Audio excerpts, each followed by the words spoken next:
Haleluya, haleluya. Shalom, selamat pagi bagi kita semua. Puji Tuhan kalau pada saat ini kita masih dalam perlindungan Tuhan dalam kehidupan kita.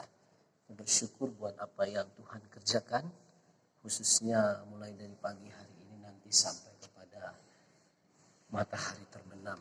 Ya, tadi kita sudah sama-sama melihat dan menjalani bahwa khususnya di kota Batam ini saat ini begitu padat, ya begitu banyaknya kendaraan sehingga kita harus berhati-hati dan meminta pertolongan dan juga perlindungan yang daripada Tuhan. Puji Tuhan, saya pribadi juga mengucap syukur kepada Tuhan karena sudah Tuhan tibakan di Sekolah Tinggi Teologia Labka Batam ini dengan keadaan selamat, tidak kekurangan apapun.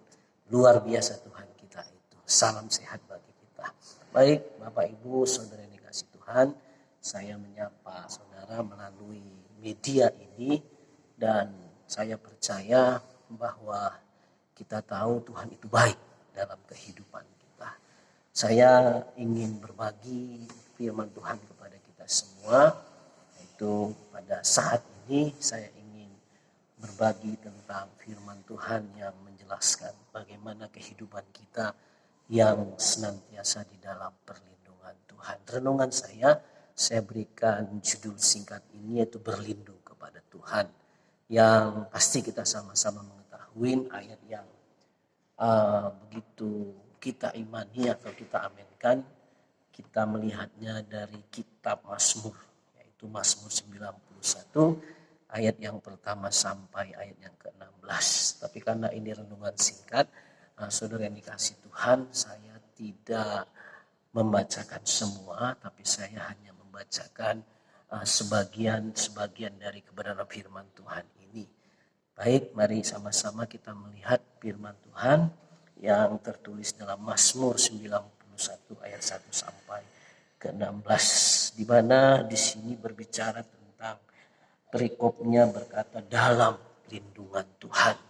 Lindungan atau perlindungan Tuhan itu yang diartikan sebagai tempat bersembunyi atau keberadaan kita di tempat yang aman atau yang nyaman supaya kita terlindung. Itu kalau kita melihat arti dari kata berlindung atau lindung dari kata dasar berlindung tadi. Baik Bapak Ibu, dalam firman Tuhan juga dijelaskan Mazmur 118 ayat 8 dan 9 mengatakan bahwa lebih baik berlindung kepada Tuhan daripada percaya kepada manusia, dan lebih baik berlindung kepada Tuhan daripada percaya kepada bangsawan. Jadi pemazmur ini sudah mengingatkan sehebat apapun manusia, sekaya apapun, karena bangsawan itu pasti berbicara tentang orang yang berada, orang yang kaya, tapi itu tidak bisa menjamin untuk melindungi kita. Tapi kalau kita meminta perlindungan yang daripada Tuhan, itu pasti kita senantiasa dalam proteksinya Tuhan kita Yesus Kristus. Kita tahu keadaan atau situasi pandemi ini yang mengintimidasi setiap orang. Tapi beberapa informasi yang sudah kita dengar, puji Tuhan Batam sudah mengalami pemulihan atau kebaikan Tuhan. Ya, kita terus berdoa buat kita, kota kita ini, supaya Batam ini dalam lindungan Tuhan juga.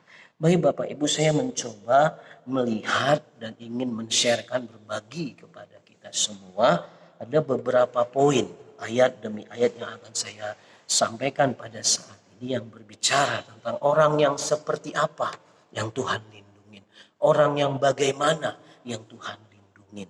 Kalau kita memperhatikan pada ayat yang kedua, di mana firman Tuhan ini dikatakan seperti ini. Saya baca ayat yang pertama sampai kedua. Orang yang duduk dalam lindungan yang maha tinggi, yang bermalam dalam naungannya, yang maha kuasa. Ayat 2 mengatakan akan berkata kepada Tuhan, tempat perlindunganku dan kubu pertahananku, Allahku yang ku percayai. Jadi dikatakan di situ Allahku yang ku percayai, atau dari kata percaya. Nah, kalau kita melihat dalam bahasa asli, kata percaya ini itu bahasa Ibraninya memakai kata batak. Batak ini diartikan berlindung itu berharap dan mengandalkan Tuhan. Jadi percaya yang dari kata batak ini itu diartikan orang yang berharap dan orang yang mengandalkan Tuhan. Oh pasti kita akan mengandalkan kepada sesuatu yang memang menurut kita itu memenuhi syarat. Apalagi Tuhan kita. Tuhan kita itu bukan hanya sekedar memenuhi syarat Bapak Ibu. Amin. Tapi dia adalah di atas segala-galanya. Puji Tuhan. Jadi yang pertama kita diingatkan. Orang yang dalam lindungan Tuhan itu adalah orang yang percaya kepada Tuhan. Amin. Poin yang kedua, kita sama-sama melihat pada ayat yang ke-14 dari Mazmur 91 ini dikatakan, sungguh hatinya melekat kepadaku, maka aku akan meluputkannya. Sungguh hati manusia, hati orang yang memohon perlindungan Tuhan itu melekat. Yang dikatakan artinya kasak. Kasak ini diartikan adalah hati yang melekat dan ada ketertarikan, ada kerinduan. Jadi bukan sekedar melekat lengket begitu saja, bukan. Tapi ada ketertarikan. Sebagaimana manusia normal akan tertarik yang menurut dia itu memenuhi kriterianya. Kalau dia manusia yang memiliki satu kerinduan, ingin memiliki katakan pasangan hidup dan juga atau teman hidup, pasti ada ketertarikan dengan orang yang sudah pas menurut kriteria dia. Seperti itu yang saya pahami. Tapi saya mau menjelaskan di sini melekat. Ini diartikan Musa memiliki ketertarikan kepada Tuhan. Dia begitu tertarik, dia tahu bahwa Tuhan ini adalah memang pribadi yang luar biasa, yang mengalahkan segala-galanya. Seperti itu. Jadi orang yang dalam perlindungan Tuhan, dia melekat, dia tertarik hanya kepada Tuhan. Dia tertarik kepada yang namanya Tuhan Yesus Kristus. Yang ketiga maksud saya itu di ayat 14 bagian B-nya. Aku akan membentengi sebab ia mengenal namaku, mengenal nama Yada. Artinya mengenal secara intim, sebagaimana suami mengenal istri dan istri juga mengenal suami. Jadi ini mengenal ini bukan sekedar tahu biodata seseorang, enggak, tapi mengenal, bahkan mengalami seperti itu. Pengenalannya itu menimbulkan sesuatu hal yang luar biasa di dalam kehidupannya. Jadi sekali lagi saya mau jelaskan, mengenal ini artinya sebagaimana suami mengenal istri dan istri juga mengenal suami. Begitu juga kita dengan Tuhan. Bahwa mengenal Tuhan itu segalanya. Betul-betul kita tahu siapa Tuhan itu. Yang terakhir, Bapak Ibu yang dikasihi Tuhan, dikatakan di dalam ayat yang ke-15, bila ia berseru kepadaku, aku akan menjawab.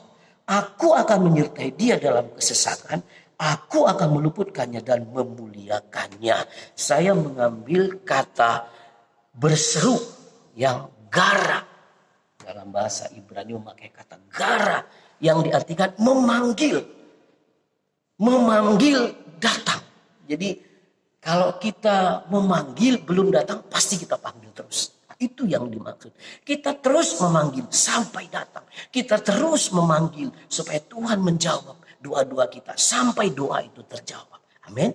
Begitu juga saudara yang kasih Tuhan, kita memanggil Tuhan, kita berseru kepada Tuhan sampai benar-benar Tuhan menjawab apa yang menjadi doa dan kerinduan kita. Jadi 4 poin ini yang saya ingin sampaikan kepada kita di pagi menjelang siang hari ini, yaitu bagaimana orang yang di dalam perlindungan Tuhan. Orang dalam perlindungan Tuhan itu harus memenuhi yang dikatakan yang sudah kita dengar pada saat ini. Yang pertama, dia harus percaya. Kita harus menjadi orang yang percaya kepada Tuhan. Dan juga kita harus melekat. Hati kita melekat kepada Tuhan. Dan kita mengenal Tuhan. Dan pada akhirnya kita juga senantiasa berseru. Memohon perlindungan Tuhan kepada kita. Puji Tuhan. Itulah yang ingin saya sampaikan kepada kita semua pada saat ini. kiranya Tuhan menyertai kita mulai dari matahari terbit sampai terbenamnya nanti, bahkan sampai selama-lamanya. Dan percayalah, orang yang mengandalkan Tuhan, orang yang berlindung di dalam Tuhan, maka Tuhan akan turun tangan menyatakan kuasanya dalam kehidupan kita. Puji Tuhan. Baik Bapak Ibu, jika kita diberkati melalui renungan singkat ini, tidak ada salahnya kita juga bisa mensubscribe, like, dan juga bisa men-sharekan kepada teman-teman kita yang lain. Puji Tuhan, Tuhan Yesus memberkati kita semua. Haleluya. Amin.